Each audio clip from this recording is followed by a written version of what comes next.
दोस्तों स्वागत है आपका इनसाइट नॉलेज की एक और नई वीडियो में। दोस्तों आज की इस वीडियो में हम दो बेहद ही महत्वपूर्ण खबरों के बारे में बात करने वाले हैं, जहां हमारी पहली खबर भारत के गगनयान मिशन से जुड़ी हुई है, जिसके तहत रूस ने काफी बड़ा दावा कर दिया है। और अगर रूस का ये दावा सच होता है तो इससे भारत पर काफी बड़ा प्रभाव पड़ेगा। इसके अलावा हमारी दूसरी खबर में हम लोग जानेंगे कि कैसे चीन, पाकिस्तान और विश्व के कई देशों के द्वारा भारत के खिलाफ तमाम प्रोपेगेंडा किए जाने के बावजूद भी अब भारत का जम्मू कश्मीर ने एक ऐसा कारनामा करके दिखाया है जिसने पूरी दुनिया को चौंका दिया है। तो चलिए इन दोनों ही खबरों को जानते हैं विस्तार से। दरअसल दोस्तों हम सभी जानते हैं कि भारत अंतरिक्ष के क्षेत्र में अपने कदम लगातार मजबूत कर रहा है। इसी की कड़ी में भारत ने गगनयान मिशन को शुरू किया, जिसके तहत भारत इतिहास में पहली बार भारतीय नागरिकों को अंतरिक्ष में भेजेगा, जो कि भारत के द्वारा लो अर्थ ऑर्बिट यानी कि पृथ्वी से 400 किलोमीटर की ऊंचाई में मनुष्य को भेजने वाला पहला मिशन होगा। दोस्तों इस मिशन के तहत भारत के प्रशिक्षित एस्ट्रोनॉट्स को इसरो एक रॉकेट की मदद से सफलतापूर्वक अंतरिक्ष में भेजने की योजना बना रहा है। अगर ये सफल होता है तो अंतरिक्ष के क्षेत्र में भारत के लिए कामयाबी का नया दौर शुरू हो जाएगा।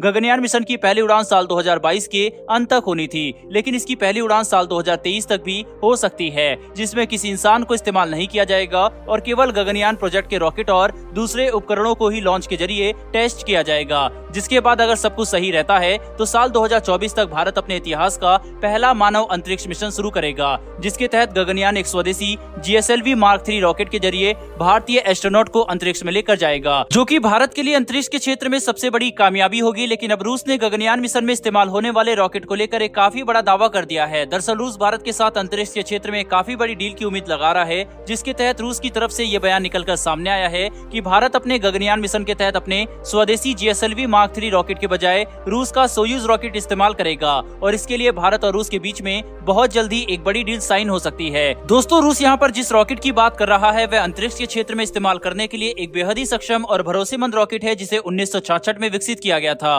और अभी तक इस रॉकेट को 1500 से भी ज्यादा बार अंतरिक्ष से जुड़े मिशन में इस्तेमाल किया जा चुका है, जो कि इस बात को दर्शाता है कि ये रूसी रॉकेट अंतरिक्ष से जुड़े मिशन को काफी सही तरीके से अंजाम देता है और काफी भरोसेमंद भी है। लेकिन अभी तक आधिकारिक तौर पर भारत ने इस बात की पुष्टि नहीं की है कि क्या भारत रूस के इस रॉकेट का इस्तेमाल करने की योजना बना रहा है या फिर भारत अपने स्वदेशी GSLV Mark 3 रॉकेट के साथ ही आगे बढ़ने वाला है। हालांकि गगनयान प्रोग्राम को लेकर भारत रूस के साथ साझेदारी कर रहा है ताकि इस प्रोग्राम को सफल बनाया जा सके, और गगनयान मिशन में रूस भी भारत की सहायता करने के लिए पूरी तरह से तैयार है। पर क्योंकि गगनयान भारत का एक स्वदेशी मिशन है, इसीलिए इसके तहत एक रूसी रॉकेट इस्तेमाल करने की संभावना काफी ज्यादा कम है। लेकिन अगर किसी कारणवश भारत अपने स्वदेशी रॉकेट को विकसित नहीं कर पाता या फिर उसकी क्षमता पर किसी भी तरीके का कोई संदेह रहता है, तो भारत अपने प्रशिक्षित एस्ट्रोनॉट के जीवन से खिलवाड़ न करते हुए रूसी रॉकेट का इस्तेमाल कर सकता है। लेकिन ये बात तो हम सभी जानते हैं कि इसरो कितनी ज्यादा सक्षम है, और अगर हम अपनी पूरी कोशिश करते हैं तो ऐसी कोई चीज नहीं जो भारत विकसित ना कर सके। ऐसे में इस बात की संभावना काफी ज्यादा है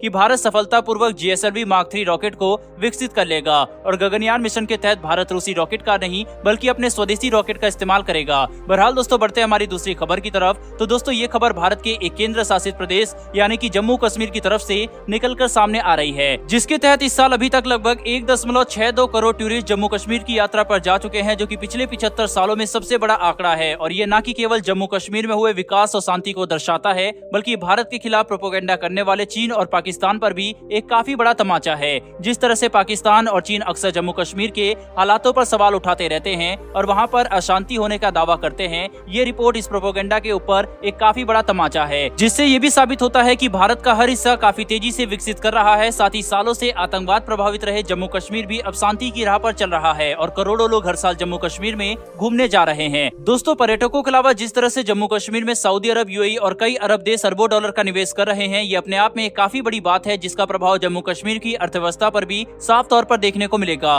और इससे जम्मू कश्मीर में विकास की रफ्तार तेजी से बढ़ेगी। इतना ही नहीं बल्कि जम्मू कश्मीर में शांति और विकास का सबूत देने के लिए भारत G20 की कुछ मीटिंग भी जम्मू कश्मीर में कराने जा रहा है, जिससे न कि केवल अंतर्राष्ट्रीय स्तर पर भारत की छवि अच्छी होगी, बल्कि पूरी दुनिया को इस बात का भी अंदाजा लग जाएगा कि पाकिस्तान और चीन जिस तरीके के आरोप और प्रोपेगेंडा भारत के खिलाफ करते रहते हैं, उसमें कोई भी सच्चाई नहीं है। हालांकि अभी भी कुछ आतंकवादी घटनाओं और गतिविधियों से मना नहीं किया जा सकता, लेकिन ये बात तो साफ है कि जम्मू कश्मीर के हालात अब पिछले कुछ सालों के मुकाबले कई गुना ज्यादा अच्छे हो चुके हैं, जिसका सबूत हमें साफ तौर पर जम्मू कश्मीर में बढ़ती टूरिस्ट की संख्या बताती है। इसके अलावा भारत की सफल नीतियाँ और कोशिशें भविष्य में जम्मू कश्मीर को और ज्यादा सफल और विकसित बनाएंगे, जो कि हर भारतीय के लिए काफी गर्व की बात है। बहरहाल दोस्तों इस वीडियो में इतना ही। इस पर आपकी क्या राय है कमेंट बॉक्स में लिखकर जरूर बताइएगा। फिर मिलेंगे ऐसी एक नई वीडियो के साथ। धन्यवाद। जय हिंद।